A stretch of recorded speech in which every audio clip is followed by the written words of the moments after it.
Tanong ng isa nating avid supporter, Mama Lexa, tips naman, paano ba talaga magkaroon ng peaceful relationship?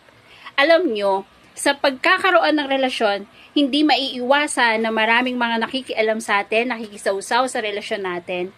Pero dapat, between the two of you only.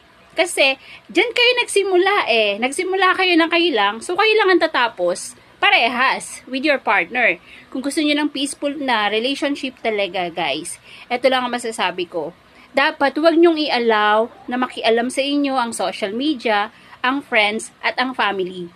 Dahil walang makakasolve yan kundi kayo lang ng partner mo. If you have a shortcomings together, kayo lang dalawa ang makakasolve yan dahil kayo lang din dalawa ang nakakaalam what's the real problem. Diba? What's the real score sa mga nagiging problema nyo sa buhay as partner. So, kayo lang dalawa din ang sosolve nito. Huwag nyong i-allow na may makialam ng mga friends, social media, and family. Dapat kayo lang. Nang sa ganon, magkaroon kayo ng peaceful relationship. Try nyo yan. Subok na subok pa yan.